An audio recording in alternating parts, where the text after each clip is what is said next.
So tell me, how's it been for your first week? Good. There's some mundane things like I wish I wasn't sitting behind a desk for this interview. I'm hoping to have more of a collaborative workspace in here, and we'll get that set up. But it's exciting to be able to dig into really starting to think about first steps on some big policy lifts. So that's great. What are some big policy lifts that you're looking to do? Well, trying to do what anybody who gets elected does at this point, which is think about like, all right, so I had conversations with voters where we talked about vision, and so now you try to implement the things that you talked about together. So a lot of those, I think the number one thing the conversations at doors and in community meetings, number one issue on people's minds right now in the city is housing. And so how do we actually work on getting affordable housing in town, and what do we mean by that? And it's a complex issue. I mean, we could literally talk about this for the next 6 hours.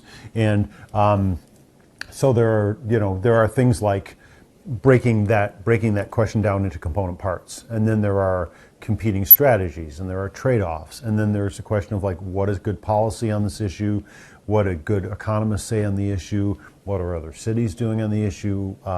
This is a continent-wide problem, and if it was easy, it wouldn't be a continent-wide problem. So there's a lot to be done there, and one of the reasons that I'm really excited we're going to start a permanent series of community conversations about this called Mayor's Mondays, and we're going to move those around the community. So every Monday night, 3 out of the 4 Mondays. So first Monday night will be in the first ward, second will be in the second, third will be in the third. We're just going to have town halls where we can talk about these issues because people in the community are concerned about it, but they also have ideas. And there are going to be good ideas that percolate out of the community. And I'd much rather have policy that it's formulated by the community as a whole, and then we try to implement, rather than a bunch of people in a room trying to come up with a policy and then selling it to the voters. Well, that's not democracy, that's marketing, right? So I think having policy conversations first and open is really important. And historically, the city's gotten better at that, but I think we can get a lot better. So housing's one of those things. Justice and policing are always concerns for people. Like, for a city to work well, people have to feel like they're getting justice delivered to them, and they have to feel like they're living in a safe community. Things are really, really good in Grand Rapids, but really, really good gives you an opportunity to make things really, really better.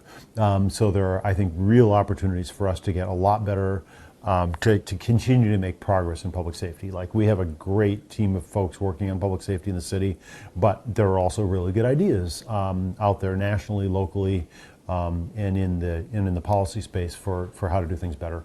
So that's a big priority. And then, neighborhood infrastructure, green energy, but energy broadly. That's another problem, it's a pocketbook issue. Like there are statistics on this, but Michigan really doesn't score very well in terms of the cost of energy for our citizens.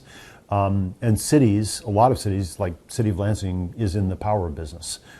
So whether Grand Rapids can do better on helping our citizens actually get power that's sustainable, that's buffered from price shocks, from brownouts, all of that kind of thing, that's just one example of a policy issue we might be able to work on. So lots and lots of things. So it's sort of feel like if you're excited by policy and you're excited by the possibilities of making the city better for everyone who lives here, right now it's hard not to feel like a kid in a candy shop. There's so many possibilities. So talk to me about those Mayor Mondays. Just a quick backtrack on that Sure. Answer. Was this kind of like three Mondays every month, or just the next couple of months? No, forever. So we're never going to be done. We're never going to be done talking about housing. It's a moving target, and things change, and circumstances change. So I think we need to be a zero-tent city.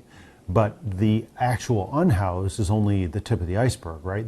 For every one person who's actually unhoused, there are people who are couch surfing. There are people who are one paycheck away from losing their home. There are people who are really at risk of eviction. So there's a lot of housing insecurity in the community. And we're going to measure progress in that space in years, not days. And so constant community input is really important. So the idea is 3 baskets: housing, justice, neighborhoods, and infrastructure. And month 1, you talk about housing. Month 2, you talk about justice. Month 3, you talk about neighborhoods and infrastructure. Then you go back to month 4, you talk about housing again, and then justice again, and then neighborhood infrastructure again. Because justice and deliverable justice, again, is something that ever since we organized into cities, we've been worried about, right? Like, this is not a new problem. This is a thing that humans, it's how do we be together as a healthy community? I mean, that's a big question that's been around for thousands of years, not, a few months. And so how do we organize a city so that we support each other and can live together in peace and harmony? I mean, that's a challenge that's going to just keep presenting itself in different forms for the rest of our lives. And so having a structured people's voices first model for how we do policy, instead of an experts first voices on policy issue, I think it's an exciting possibility, and I think it's really important right now, given how many people don't trust government. Well, if you don't have any meaningful input into a system, why should you trust it? Like, if I don't know how my car works, I don't trust my car. Like, it's useful for me to know how my car works and to be able to, like, if I can't check the tires, then I'm really nervous, right? So if the citizens can't check the tires, so to speak, why should they trust the car? And so I hope that a better participatory model actually strengthens trust in government, because, one of my favorite quotes from a congressman was, "Government is the word we use for the things we do together." So government's only got validity if it has got participation, or we lose democracy. And I don't want to lose democracy. I really like it. So I think we have to do it better if we're not going to risk losing it. Talk to me, obviously, you mentioned like paycheck to paycheck. Obviously, a lot of people in Grand Rapids, and I don't know, just Grand Rapids, but like Michigan, Nation, a lot of people are living paycheck to paycheck. What are some things obviously, costs aren't getting cheaper. Things could change in a couple of years or a year from now, but like, how can you make a promise to not bring a higher cost to people already here in the city, if you can? Well, I don't, first of all, I think that there's always a temptation for politicians to overpromise, to say, I will do X and Y will happen. And then first of all, you should get I out of all these conversations, right? Like, it's a question of what the community wants to do. So if the community does X, then Y will happen. And then you don't often go back and check to see whether the thing you did caused the result you were hoping for. So as I sit in this chair, I think, I don't want to do anything for people. I want to do things with people. And so the more we think of any elected official as just a proxy for all of us, the happier I am. But that means a couple things. We all make mistakes in our lives. The government is not going to be perfect. Government is going to make mistakes, and it's going to have to be able to try things to get better results. You don't always do things right the first time, but the question is, how good are you at learning from the process? So I think that I certainly don't ever want to be boxed into being able to promise X, Y, or Z. I also don't want to promise that we won't look at things dynamically. So go back and see whether what we hoped would cause, if we hope that A will result in B effect, but we have to go back and check. And that might mean finding out that A did not cause B, in which case we've got to try something else. So I think that good policy is more fluid than we sometimes want to pretend. I sometimes say, I think there's a part of our brains that we always want a silver bullet solution for things. And things take longer than we wish, and things are more complicated than we wish, and there's often not an X that will simply solve Y. So, the question of housing affordability, incredibly complex. Now, even the question of like, could we be a no person is homeless community? That alone is a big lift, and takes a lot, and there's a lot of complexity just in that space, let alone. But I think we can set some aspirational goals. And by aspirational goals, I mean, these are things we are trying to do that we may or may not succeed at. When I ran a marathon, my aspirational goal was to do it in 3 hours. I didn't manage to run it in 3 hours. That was my goal. I was still happy with the time I got, but it wasn't 3 hours.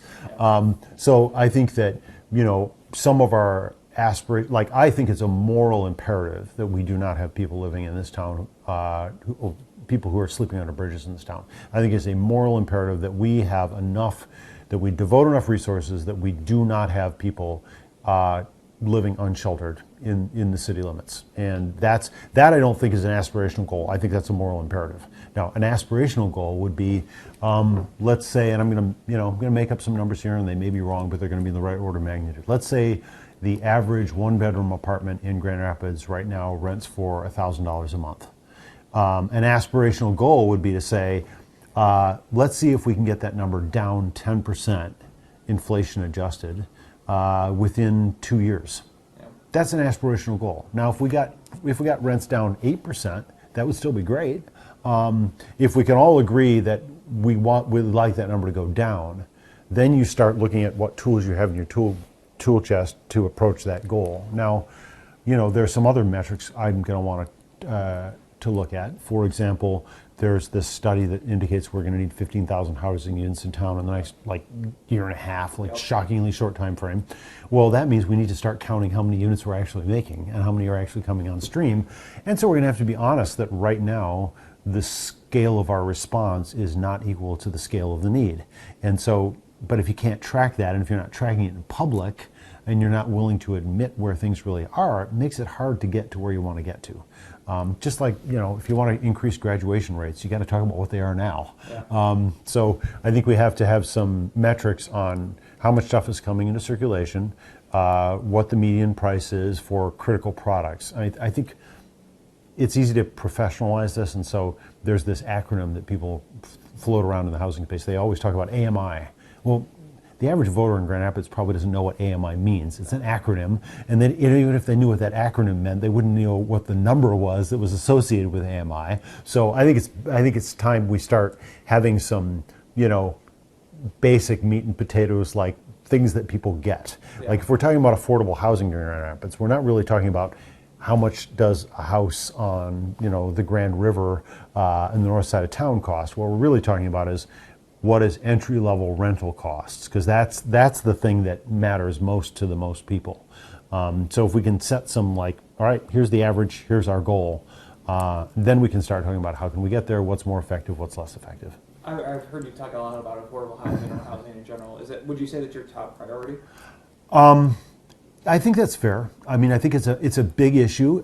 There is now one of the things that we're in the middle of doing right now is formulating a land bank for the city, and I think that is potentially our best tool to do the most transformative work in this space. Now, remember, this is not a silver bullet. We're going to need 20 good ideas in this space if we're really going to make progress, not one. But I think that is the idea I'm most hopeful about right now, because a well-structured land bank has the opportunity to make money some places where it's possible to make money so that it can spend money in areas and neighborhoods that need investment. So we can break the dynamic of some areas in town doing really well, some areas languishing, and things like a tax capture mechanism. They're great if the property values in your area are going up. They're not so great if the property values in your area aren't going up. So some areas in town, and we all know where they are, have been languishing for decades. And some areas in town are really doing great. And equalizing opportunity means having some different tools than we've had historically, because the dominant tool we've used has been tax capture. Yep. And that worked great if you're Wealthy Street and everybody wants to open a candle shop on Wealthy Street. It doesn't work so great if you're MLK and Eastern, where there hasn't been significant investment since the 50s. But if you can do smart investment and smart development in some parts of town and capture some of that benefit and then invest it in other neighborhoods, that's a real opportunity, and it's a tool that the land bank, I think, can actually do. And it can get some of I think there's a lot of development opportunities in town, and that's another piece of the puzzle. The question is, one of the ways to reduce costs is to simply have more units, right? And this will be a little geeky, so maybe you won't keep it after the edit, but historically, our response to housing needs has been demand side, and by that I mean we give people vouchers, we give them money to go get housing. That works in an environment where there's enough supply, but there's a broad consensus that it's not just Grand Rapids. There's not enough national supply. So this would be a little bit like if there are 100 people who want 10 cars, well, if you gave all those 100 people an extra $1,000, you just increased the price of the 10 cars. You wouldn't, you need 100 cars. Well, General Motors will happily make you some more cars, so we don't have a car problem right now. But if there's not enough housing to go around, giving people vouchers isn't going to solve the fact that there just aren't enough units. And so the supply side is something we're really going to have to focus on, and focus on fast. And there too, it's a drum I'm going to keep banging is cost of renting and owning relates to the cost of construction. Right. And the cost of construction relates to the time for construction. Time is money. So if we can get rid of some of the impediments and speed up construction process, and I'm a contractor, so I've built houses. If we can speed up and get rid of some of the barriers to getting things done, and if we can demystify some of the process so we can get smaller investors easier access to opportunities, all of that's part of the mix of the conversation of how we actually get more housing in this town and the kind of stuff people want. When you say demystify, explain that a little bit. Sure. I know how to pull a permit because I have a contractor's license and I've been through the process. But even when I pull a permit, sometimes I can get questions like, well, why isn't your architect here? Or why isn't your general contractor here? Well, we ought to make it easier for people who don't have an architect, for example, to be able to, pull a permit to build a house in Grand Rapids. So would you say more or less deregulation? Well, there are many ways to skin this cat, but one example that South Bend kind of pioneered, and other cities are doing it. And South Bend may not have been the first, but it was an early one. But I know Kalamazoo has now done this. If you come up with a bundle of pre-approved plans. So if your city gets an architect to have plans for a duplex, you could have those available at your city office and anybody can use them. So it's sort of an open sourced, it's like open source tech, right? Like there's some coding, computer coding is proprietary, some of it's open sourced. There's some open source codes. So if we had open source building plans, it's going to make, then it gets rid of a barrier for people doing things. Another conversation to have is about we have opened up the possibility for accessory dwelling units in town, but not a lot of people are doing it yet. Well, why aren't they doing it? So those are some, and that's a great example of where opportunity for community conversation is going to be great. If people come in and they're like, well, here was my experience, I was going to do an ADU, but, well, then we can solve the but. Maybe we can't. But that's something where if you don't know where the barriers are, you can't get rid of the barriers. So you could call it, sometimes you do want to deregulate. So if you've got regulations, for example, that date back to concerns about horses in the 1880s, we probably don't need those regulations anymore. So for example, the requirement that every house in Grand Rapids that's built have a driveway, they don't have to have a driveway. Like, I'm not seeing a compelling need for a driveway. My understanding is that's still in the city code. So you can call that deregulating, or you can call it modernizing your code. Similarly, we still have code requirements for like grass to house ratios. We're not running out of oxygen in the city last time I checked. Like, I don't think we need enough grass to keep producing the oxygen that you and I are breathing. I think we can probably use the trees in the UP just fine. So I don't find grass ratios a really compelling requirement for city projects. I think that green space is good, but a hard and fast ratio doesn't seem to me to make much sense. So again, I'm not dictating any of this, right? It's just, these are things I'm seeing. Yeah, and ideas are where you start, and then you have conversations, and then you identify barriers, and you identify reasons for why that thing may be there, right? People love to say they're outside the box thinkers, but I always say there's a reason there's a box. Things inside the box work. And maybe if you have a new good idea, it'll eventually get put in the box. But sometimes outside the box ideas aren't good. If somebody had an outside the box idea for cars would be triangular wheels. It's just a bad idea. It's really outside the box. So, obviously, I know some old past history about you. Your state house representative at one point. For those who don't know, explain to me kind of like your background as a politician, if not like also here in the Grand Rapids area. Sure. So my public service history has been I was on city commission and I actually served with Mayor Bliss. We were second ward commissioners together, which was great fun. And then from there I served on the school board, and that was really rewarding and great too.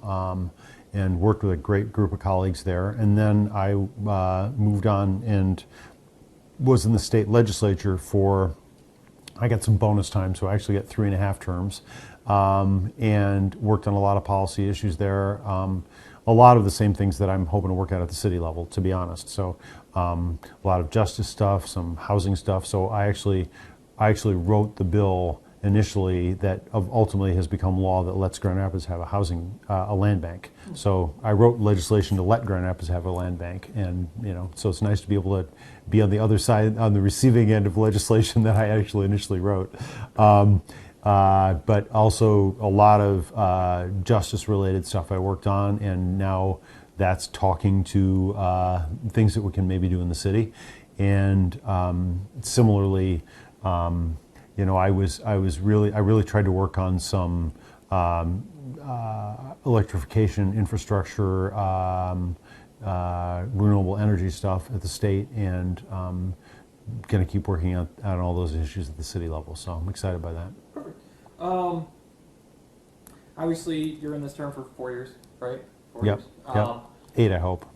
At least 4. Yeah. So talk to me like a year from now, or 2 years now, or 3 years from now, when we look back at this interview or look back at this story. What is something that you want to make sure is done to where I can ask you what's going on with this? Sure.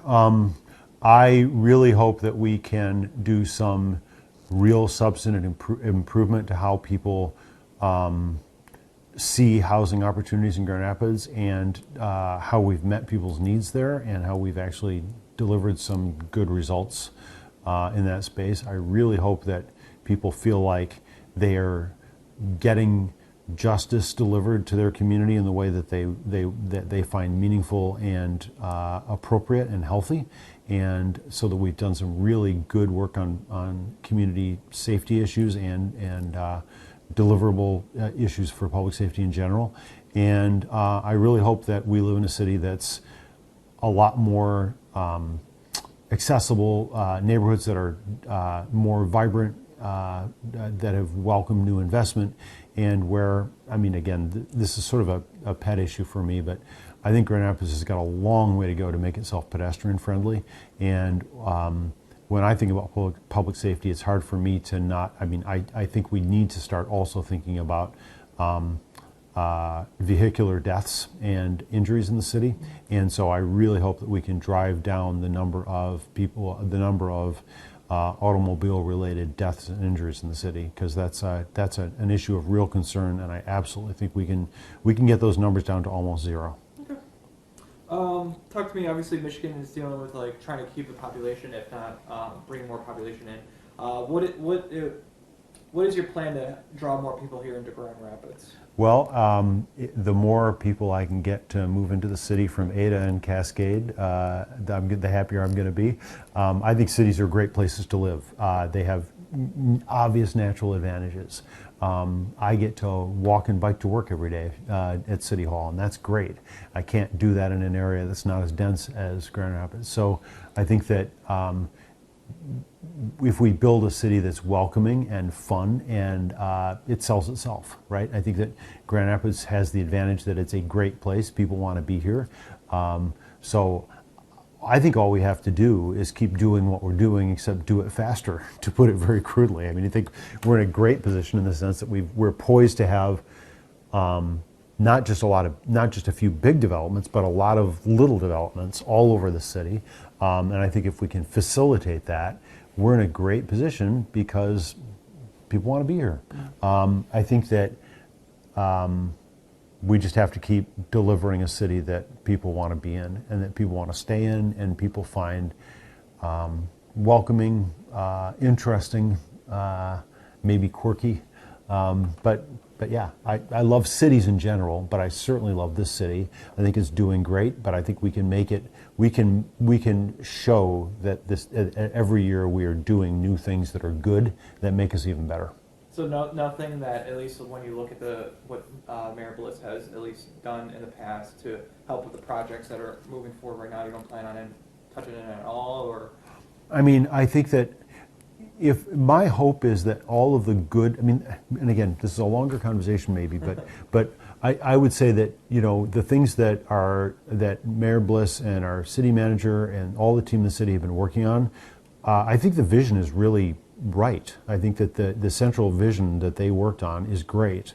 I am hoping to lean into some of these things to hope that we can go faster because, like I said, we're in a great situation in the sense that we've got a lot of demand. So we've got to focus on supply. You know, people want to move here. We got to make the ability for people to move here. We got to make sure that and we got to listen to the people who are already here because there are things we can do better. Just a random simple example.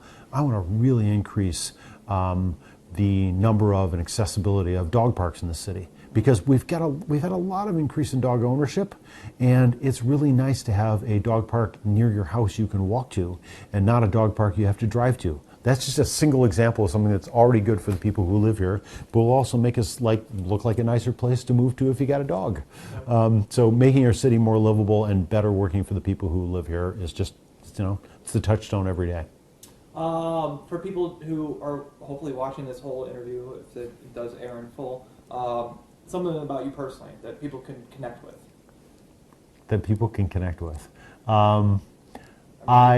Beer City, we're Beer City. Yeah, well, so I own a distillery. I own Long Road. Right, yeah. I'm one of the owners of Long Road Distillers over on the west side, and Less Traveled, which is our bar over on Diamond and Cherry. Yep.